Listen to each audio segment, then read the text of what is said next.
सिद्धाश्रम महात्म्य में श्री राधा आदि के साथ श्री कृष्ण का समागम। नारद जी कहते हैं, महामते विधेय राज, अब सिद्धाश्रम का महात्म्य सुनो, जिसका स्मरण करने मात्र से समस्त पाप छूट जाते हैं, जिसके स्पर्श मात्र से साक्षात श्री हरि से कभी वियोग नहीं होता।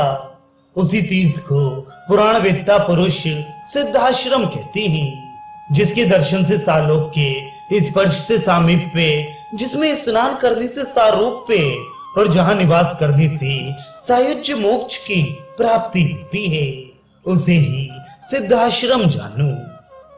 एक समय चंद्रान्ना सखी के मुख से सिद्धाश्रम तीर्थ का महात्म्य सुनकर श्री कृष्ण के वियोग से व्याकुल हुई श्री राधा ने उसमें नहाने का विचार किया। वैशाख मास में सूर्य ग्रहण के पर्व पर सिद्धाश्रम तीर्थ की यात्रा के लिए कदली वन से उठकर श्री राधा ने गोपांगनाओं के 100 यूथ और समस्त गोपगणों के साथ वहां जाने का मन ही मन निश्चय किया। श्री दामा के श्राप के कारण होने वाले श्री कृष्ण वियोग के 100 वर्ष बीत चुके थे। श्री राधिका शिविका में आरूढ़ हुई, उन पर छत्र चंवर डुलाए जाने लगे। इस प्रकार वे सती श्री राधा अनर्त देश के महातीर्थ सिद्धाश्रम को गई। नरेश्वर वहीं साक्षात भगवान श्री कृष्ण अपनी 16,000 रानियों के साथ यादव गणों से घिरे हुए तीर्थ यात्रा के लिए आए।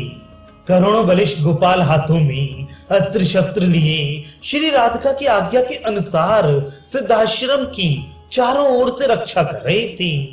गोपियों के 100 यूथ भी बड़ी शक्तिशाली थे।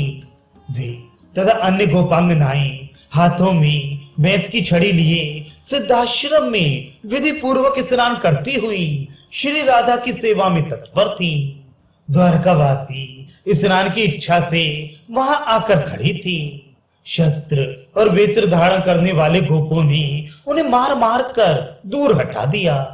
इसी समय भगवान श्री कृष्ण की रानियों ने सिद्धाश्रम में प्रवेश किया। उन रानियों ने भगवान श्री कृष्ण से पूछा, देवकी नंदन, आप सर्वज्ञ हैं, अतः हमें बताइए, ये कौन स्त्री स्नान कर रही है, जिसका वैभव अद्भुत दिखाई देता है तथा जिसका गौरव मानकर समस्त यादव यहाँ भयभीत से खड़े हैं। अहो, ये किसकी प्रिया है, इसका क्या नाम है और यह कहाँ की रहने वाली है? श्री भगवान बोले, ये साक्षात वृषभानु की पुत्री कीर्ति नंदिनी श्री राधा हैं, जो संपूर्ण व्रज की अधीश्वरी, गोपांगनाओं की स्वामिनी तथा मेरी प्राण वल्लभा हैं। ये व्रज से गोपगणों के साथ सिद्धाश्रम में स्नान करने के लिए आई हैं। इन्हीं के गौरव से ये यादव त्रस्त होकर खड़े हैं। इन्हीं का यह अद्भुत वैभव है। श्री कृष्ण की यह बात सुनकर अपने अनुपम रूप और यौवन पर गर्व करने वाली भामिनी सत्यभामा अपनी सौतों के बीच धीरे धीरे बोली, क्या राधा ही रूपवती है? मैं रूपवती नहीं हूँ। पूर्व काल में बहुत से लोगों ने मेरी याचना की थी। मैं अपने रूप और औदार्य गुण से सदा ही पूजित रही हूँ। सखियों, मेरे रूप के ही कारण शतधन्वा की मृत्यु हुई। अक्रूर और कृतवर्मा को यदुपुरी से पलायन करना पड़ा। जो स्यमंतक मणि प्रतिदिन अपने आप 8 बार स्वर्ण की सृष्टि करती है, जिसके रहने से दुर्भिक्ष, महामारी आदि कष्ट स्वतः भाग जाते हैं, तथा जिसकी पूजा के स्थान में सर्प आदि व्याधि, अमंगल और मायावी लोग नहीं रह पाते। मेरे पिता ने वही स्यमंतक मणि मेरे दहेज में दी थी। उस मणि से मेरे घर में भी संपूर्ण अद्भुत वैभव प्रकट हो गया है। मैं अपने महान प्रेम से श्री कृष्ण को वश में रखती हूँ। उनके साथ गरुड़ पर बैठकर यात्रा करती हूँ। प्रयाग ज्योतिषपुर में भौमासुर के साथ जो महान युद्ध हुआ था, उसे मैंने अपनी आंखों से देखा है। मेरी ही कृपा से तुम सब प्रयाग ज्योतिषपुर से द्वारका में आई और सबकी सब श्री कृष्ण की पत्नी हुई, इसमें संशय नहीं है। मेरी ही बात का आदर करके इन श्री कृष्ण ने इंद्र को छत्र दिया। मेरा ही प्रिय करने की इच्छा से इन्होंने देव माता अदिति को उनके दोनों कुंडल अर्पित किए। ऐरावत के वंश में उत्पन्न बड़े बड़े गजराज जो भौमासुर की संपत्ति थे, मेरे ही इच्छा से महात्मा श्री कृष्ण द्वारा द्वारका में लाई गई। मेरे ही कारण श्री हरि ने देवराज इंद्र से भी महान बैर ठान लिया। मेरे द्वार पर वृक्षराज पारिजात सदा सुशोभित होता है। मैंने अपने पातिव्रत धर्म से ही श्री कृष्ण को वश में कर रखा है।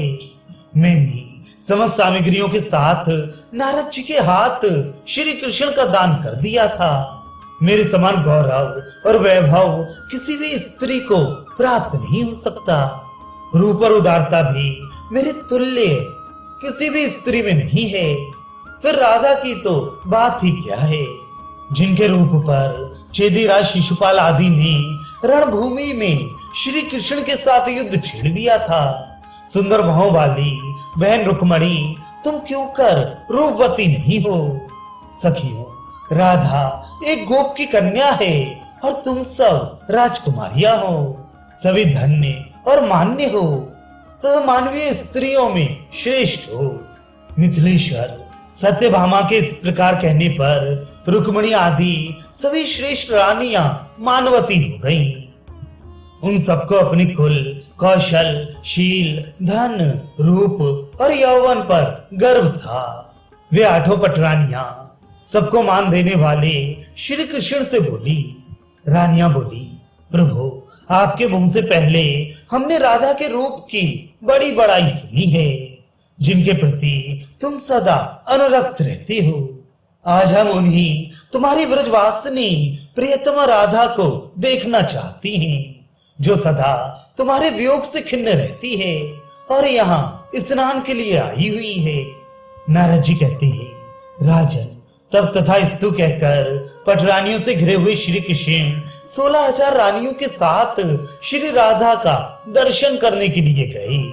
सोने के रमणीय शिविर में जो ध्वजा पताकाओं से सुशोभित था और जिस सुंदर शिविर में चंद्रमंडल की शोभा को तिरस्कृत कर देने वाला चौदहवा तना था, मोतियों की झालरों से युक्त पर्दा लगा था और जहाँ स्वच्छ वस्त्रों का सुंदर बिछौना बिछा था, मालती के मकरंद एवं इत्र आदि की सुगंध वहां सब और छा रही थी और उसी के कारण भ्रमरावलियां जहां तहां मधुर गुंजान कर रही थी। पटरानी श्री राधा, जिनका चित्त श्री कृष्ण ने चुरा लिया था, विराजमान थी और सखियां हंस के समान श्वेत दिव्य विजन डुलाकर उनकी सेवा करती थी। कोई सखी उनके ऊपर छत्र ताने हुई थी, कुछ सखियां झूले की डोर पकड़कर झुला रही थीं और कुछ इधर उधर आती जाती दिखाई देती थीं। श्री राधा के कानों में बाल रवि के समान कांतिमान कुंडल झिलमिला रहे थे। विद्युत के समान उद्दीप्त माला धारण करने के कारण उनकी मनोहारिता और भी बढ़ गई थी।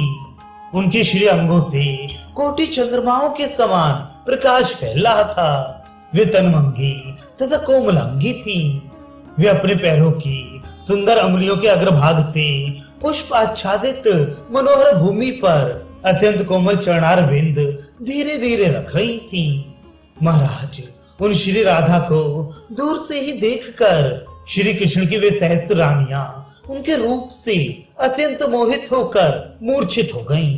उनके तेज से इनकी कांति उसी तरह विलुप्त हो गई जैसे सूर्योदय होने पर तारिकाएं। इन्हें जो रूप का अभिमान था वे चाहता रहा। वे सब रानियां परस्पर इस प्रकार कहने लगी, अहो, ऐसा अद्भुत रूप तो तीनों लोकों में कहीं भी नहीं है। हमने इनके अद्वितीय मनोहर रूप को जैसा सुना था वैसा ही देखा। इस प्रकार आपस में बात करती हुई वे रानियां श्री कृष्ण को आगे करके श्री राधिका के पास जा पहुंची।